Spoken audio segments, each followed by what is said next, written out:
மிதுன ராசி அன்பு சொந்தங்களுக்கு வணக்கம். புதனுடைய ராசி, புதனுடைய வீடு. எவ்வளோ பெரிய பிரச்சனை இருக்கட்டும், அப்படியே அசால்ட்டாக தீர்க்கக்கூடிய நபர்கள்.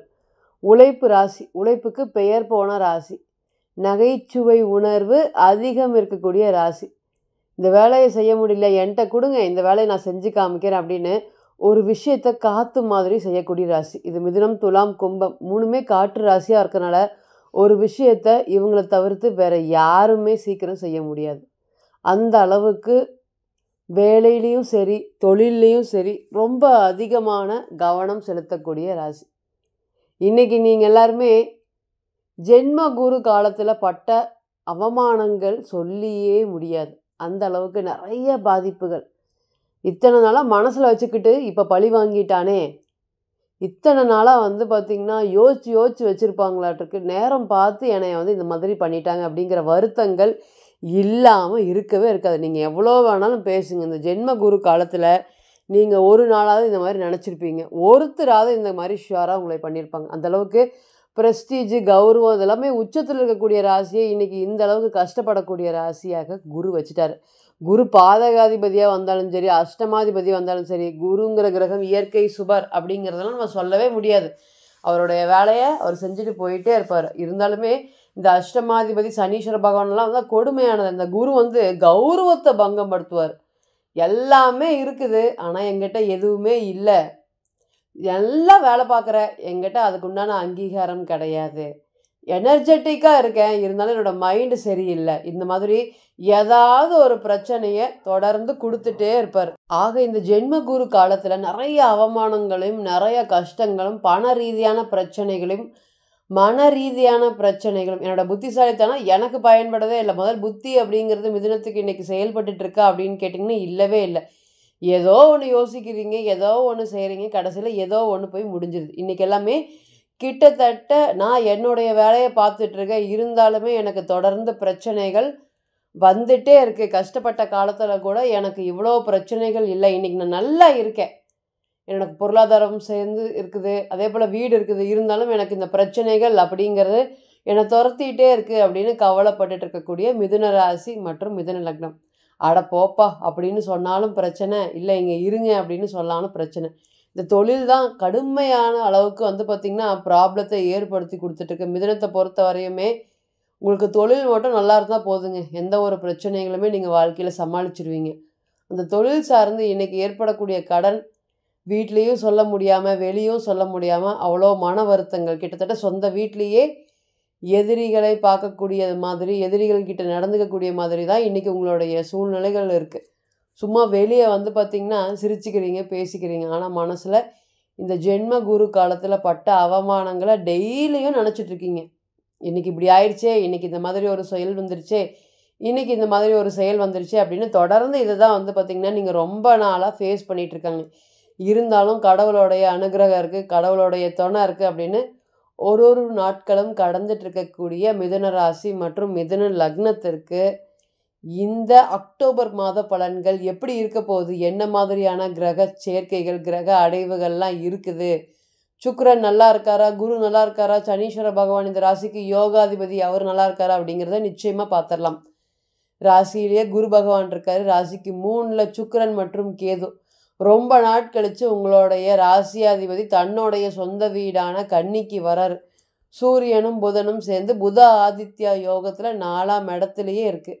அதே போல் 5ல் செவ்வாய் இருக்கார். ராசிக்கு 7ல் சந்திரன் பிறக்கும் போது இந்த அக்டோபர் மாதம் பிறந்திருக்கு. அதே போல் ராசிக்கு 9ஆம் இடமான பாக்கியஸ்தானத்தில் ராகு, 10ஆம் இடமான கர்மஸ்தானத்தில் சனீஸ்வர பகவான் வக்ரம் பெற்று உட்கார்ந்துருக்காரு.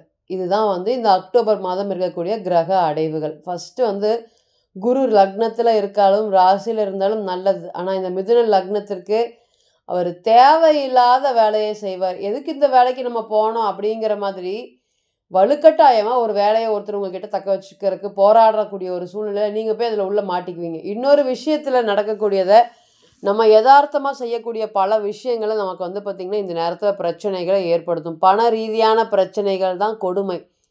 இங்கே போனால் என்னுடைய பணம் மாட்டிக்கிச்சு, இங்கே போனால் என்னுடைய பணத்தை வாங்க முடியல அப்படின்னு பண ரீதியான ப்ராப்ளங்கள் ரொம்பவே அதிகமாக இந்த நேரத்தில் இருக்கும். குரு அப்படிங்கிற கிரகம் ராசியில் இருக்கிறனால உங்களை எதிர்க்கிறதுக்கு யாரும் இல்லை. ஆனால் பின்னாடி முதுகில் குத்துறதுக்கு நிறைய ஆட்கள் இருக்காங்க. ஏன்னா குரு பாதகாதிபதி. அப்போ நல்லது மாதிரி இருந்து கெட்டதாக பண்ணக்கூடிய ஆட்கள் நிறையா பேர் இருக்காங்க அப்படிங்கிறத இந்த அக்டோபர் மாத கிரக அமைப்புகள் சொல்லுது. அதே போல் சுக்கிரன் கேது இப்போ பணத்துக்காக பொருளாதாரத்துக்காக நிறைய பிரச்சனைகள் வர்றதுக்கு காத்துட்ருக்கு. ஏன்னா இந்த சுக்கிரன் கேது கிரக சேர்க்கைகள் அவ்வளோ பெரிய விஷயங்கள் பாசிட்டிவ் கொடுக்குமானா கொடுக்காதுங்க. செய்யாத தப்புக்கு தண்டனை, செஞ்ச செயலுக்கு உண்டான அங்கீகாரத்தை பிடுங்கி வச்சுக்கிட்டு நம்மளை பாடாப்படுத்தும். இது வந்து 3ஆம் இடமான முயற்சி ஸ்தானத்தில் இருக்கிறதுனால செலவுகள் ரொம்பவே அதிகரிக்குங்க. வீண் விரயங்களை வந்து பார்த்திங்கன்னா அதிகமாக ஏற்படுத்தி கொடுக்கும். அப்போ இந்த காலத்தில் நீங்கள் விரயங்களை முற்றிலுமாக தவிர்க்க வேண்டும். ரொம்ப நாள் கழித்து சூரியன் புத ஆதித்யம் புதன் தன்னுடைய வீட்டில் இருக்கிறாரு. 4ஆம் அதிபதி ராசியாதிபதி 4ஆம் இடத்துக்கு வரனால அம்மாவோடைய ஆரோக்கியம் அப்படிங்கிறது நிறைய செலவு பண்ணிகிட்ருக்குறோம். ஹாஸ்பிட்டலுக்கு என்ன வைத்தியம் பார்க்குறோன்னு எங்களுக்கே தெரியல, எந்த பிரச்சனைகளும் இல்லை, இருந்தாலும் தொடர்ந்து வைத்தியம் பார்த்துட்டே இருக்கிறோம் அப்படின்னு சொல்லி வருத்தப்பட்டுட்டு இருந்த உங்களுக்கு இனி வரக்கூடிய காலங்கள் இது எல்லாத்துலேருந்துமே மீண்டு வெளியே வரக்கூடிய காலமாக இருக்கும். அதே போல் எதிர்பார்த்த வேலை வாய்ப்புகள், நாங்கள் ரொம்ப வாடகை வீட்டில் இருக்கிறோம், அந்த வீட்டில் எங்களை பயங்கரமாக பேசுகிறாங்க, எங்களுக்கு சுற்றியுமே வந்து பாதுகாப்பு இல்லாத மாதிரி இருக்குது, நாங்கள் ஒரு சொந்த வீடு கட்டிட்டு போகலான் இருக்கோம்,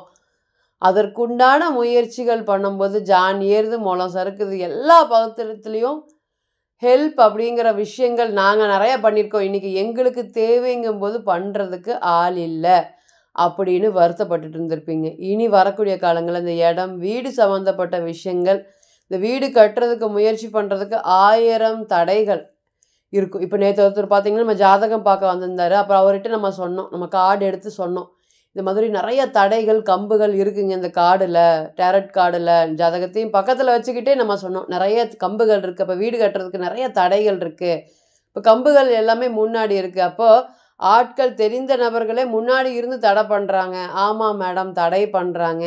என்னோடய அண்ணன் வந்து பார்த்திங்கன்னா வீடு கட்டக்கூடாது, இந்த இடத்துல செவுரு வைக்கக்கூடாது அப்படின்னு பிரச்சனை பண்ணுறாரு அப்படிங்கிற மாதிரி சொல்லலாம். அப்போ நிறைய பிரச்சனைகள், இந்த மாதிரி நிறைய பிரச்சனைகள் எல்லாமே இனி வரக்கூடிய காலத்தில் மாறப்போகுது. அப்போ இடம் கட்டுறதுக்கு வீடு கட்டுறதுக்கு சொந்த அண்ணனே தம்பியே வந்து எங்களையே பிரச்சனைகளை இழுத்துட்டு வேடிக்கை பார்க்குறாங்க அப்படின்னு சொல்கிற நபர்களுக்கு மத்தியில் இனி வரக்கூடிய காலங்கள் இதெல்லாமே மாறப்போகுது. பொருளாதாரத்தில் ஒரு தலை சிறந்த ஒரு யோகத்தை ஏற்படுத்தி கொடுக்கக்கூடிய 1ஆம் நம்பர் கோச்சார காலமாக இருக்கும். ஃபஸ்ட்டு நம்பர் எழுதி வச்சுக்கலாம், டிக் போட்டு வச்சுருங்க. இது இடத்துக்கும் வீடுக்கும் ரொம்ப பாசிட்டிவ். நான் இடத்துக்கு பாடாப்படுறேன், ஒரு இடத்த வாங்குறதுக்குள்ள கையில் பணம் வச்சுக்கிட்டே என்னால் முடிய மாட்டேங்குது, ஏதாவது ஒன்று சொல்லி ஏதாவது பண்ணி கடைசியில் என்னை விட கம்மியாக கேட்குறவங்களுக்கு தான் இடத்த கொடுக்குறாங்களே தவிர்த்து எனக்கு இடத்த கொடுக்க மாட்டேங்கிறாங்க மேடம் அப்படின்னு வருத்தப்படாத ஆட்களே இல்லை.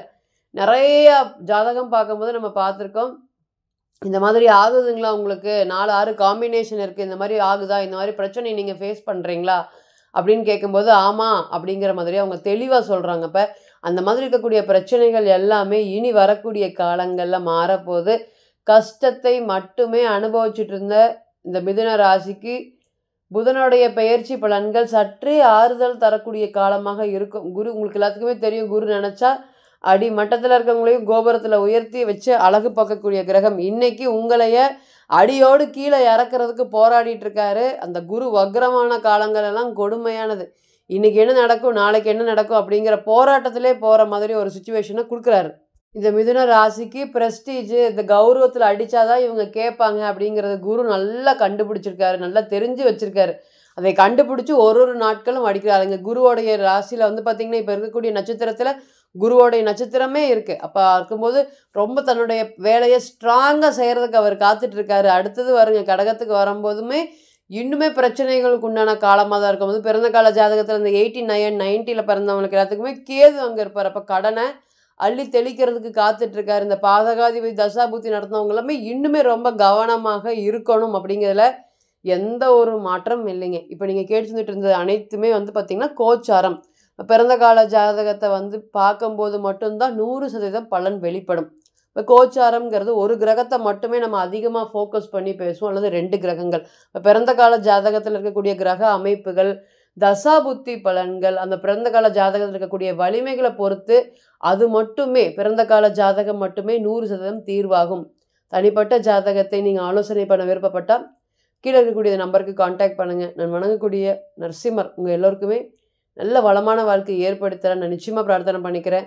மீண்டும் ஒரு பதிவில் உங்களெல்லாம் சந்திக்கும் வரை உங்களிடமிருந்து விடைபெறுவது உங்கள் அஸ்ட்ரோ புவனேஸ்வரி. நன்றி, வணக்கம்.